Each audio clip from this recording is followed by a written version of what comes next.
Life is like a boxing wing. ज़िंदगी boxing के खेल की तरह है, जहाँ हार का ऐलान गिरने से नहीं होता, बल्कि गिर कर उठने से इनकार करने से होता है। गिरना नियति हो सकता है, पर गिर कर उठना, इसको अपनी नियति बनाइए, अपनी नियत बनाइए, क्योंकि गिर कर उठने वाले को ही दुनिया सलाम करती है। वही असली बाजीगर होता है और उसे ही असली ज़िंदगी जीनी आती है। एक बहुत ही खूबसूरत सा किस्सा आपके साथ शेयर करती हूँ। एक छोटा सा बच्चा बड़े बेकरारी के साथ, बेसब्री के साथ अपने पापा का इंतज़ार कर रहा होता है। शाम को जब पापा घर लौटते हैं तो उनको कहता है कि पापा, मुझे बहुत अच्छा सा होमवर्क मिला है। 2 दिन की छुट्टी है, सैटरडे संडे की, और टीचर ने मुझे बहुत अच्छा होमवर्क दिया है, लेकिन उसके लिए हमें कहीं जाना होगा। बहुत सारे लोग चाहिए मुझे, 10 लोगों के साथ वो अपना होमवर्क कंप्लीट करना है। पापा पूछते हैं, अच्छा भाई, ऐसा क्या बात है? बोलता है, मुझे टीचर ने बोला है कि जाओ 9 लोगों को 10 लोगों को सॉरी 10 लोगों को हक करो और उनको जाकर बोलो कि be patient, trust life and I love you. पापा कहते हैं, अरे भाई वाह, ये तो बड़ा अच्छा होमवर्क है, तुम भी करना, मैं भी करूँगा।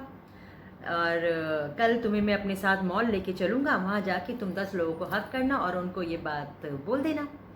तो ठीक है, ये डिसाइड होता है। बच्चा बड़ा एक्साइटेड हो जाता है और वो कहता है, कल सुबह कितनी देर में आएगी पापा, जल्दी जल्दी सुबह को बुलाओ।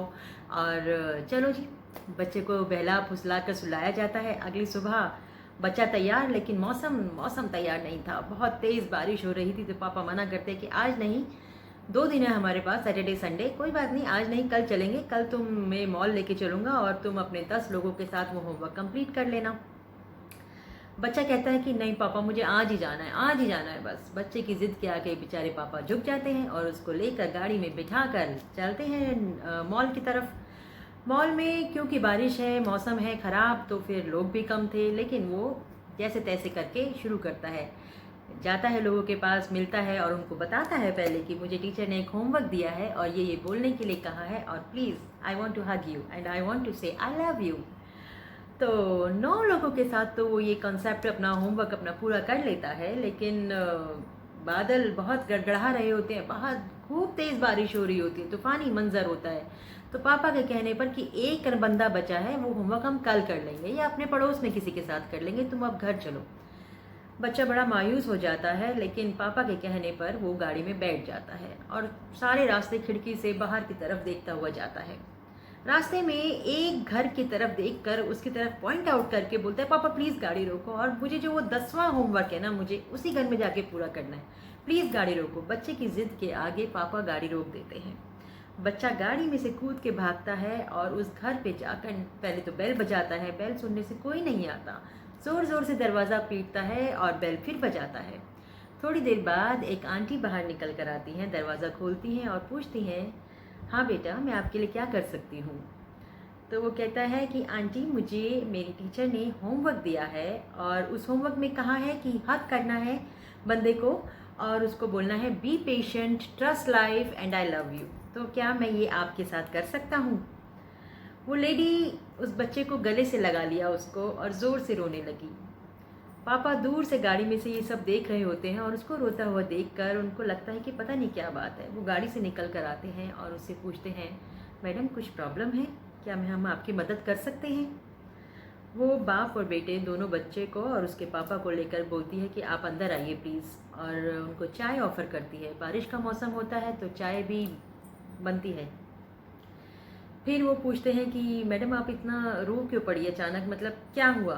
बच्चे ने तो बहुत ही एक होमवर्क करना था उसको कंप्लीट, 9 लोगों के साथ पूरा कर चुका था।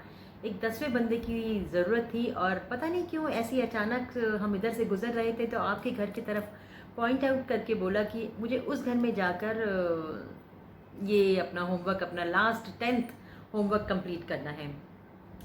तो बोलती है कि परेशानी ये है कि थोड़े दिन पहले ही मेरे हस्बैंड की डेथ हो गई है और वो पूरी दुनिया में मुझे अकेला छोड़कर खुद तो चले गए। अकेले जीवन से, एकाकी जीवन से, एकांत से मैं बहुत घबराती हूँ और मैं बहुत मायूस हो गई हूँ। और आज सुबह उस भावना ने मेरे को बहुत प्रेशराइज़ कर दिया। मैं आज अपने जीवन को ख़त्म करने वाली थी, अंत करने वाली थी उसका। आप देखिए, उस बेडरूम में मैं एक कुर्सी और रस्सी भी लेके गई हूँ। मैं बस आज अपने जीवन का अंत ही करने वाली थी। भगवान से माफ़ी मांग रही थी कि मेरे पास कोई मिलने नहीं आता, पूरी दुनिया में कोई नहीं है मेरा, और आज मैं आपके दिए हुए इस जीवन को आपके द्वारा नहीं, अपने द्वारा अपनी मौत को गले लगाना चाहती हूँ। और जब मेरा टाइम आपके द्वारा मुकर्रर किया है उससे पहले ही इसका अंत कर देना चाहती हूँ। मैं ऐसी प्रेयर कर ही रही थी कि तभी दरवाजे पर दस्तक हुई, और जैसे ही दरवाज़ा खोला ये बच्चा मेरे को हक करके बोला कि be patient, trust life and I love you. मेरी आंखों से आंसू टपक पड़े। मैं समझ गई ये देवदूत है, ये भगवान का भेजा हुआ नुमाइंदा है, बंदा है और देवदूत है, और ये मुझे ये समझाने आया है कि ट्रस्ट करो लाइफ को, सब्र करो, और सब तुमको बहुत प्यार करते हैं।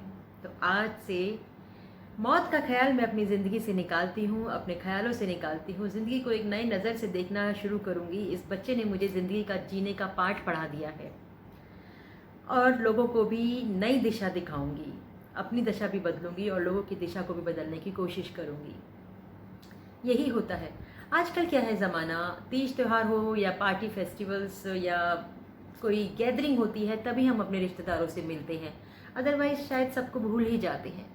कभी बेवजह भी उनसे बात किया कीजिए, उनका हाल चाल पूछ लिया कीजिए, फ़ोन पर उनके साथ टेली कम्युनिकेशन रखिए। क्या पता कब किसको आपकी ज़रूरत आ पड़े और उसके एकाकी जीवन में, अकेले जीवन में आपकी एक बात करने से उसको एक जीने का सहारा मिल जाए, उसके अंधेरों में एक रोशनी की किरण मिल जाए, एक सूरज की रोशनी आ जाए उसकी ज़िंदगी में, और उस खुशी का कारण आप बन जाएं, और उसको वो ज़िंदगी मिल जाए जो भगवान ने उसको दी है, लेकिन वो कहीं ना कहीं उसे छोड़ रहा था। उसकी उम्मीदें ज़िंदगी से घटने लगी थी। गुलजार साहब की कुछ पंक्तियाँ मुझे याद आ रही हैं। ढूंढने से नहीं मिलते रूह से चाहने वाले, खुदा खुद ढूंढ के देता है आपको चाहने के लिए। ज़िंदगी ऐसे ही मुस्कुराती है।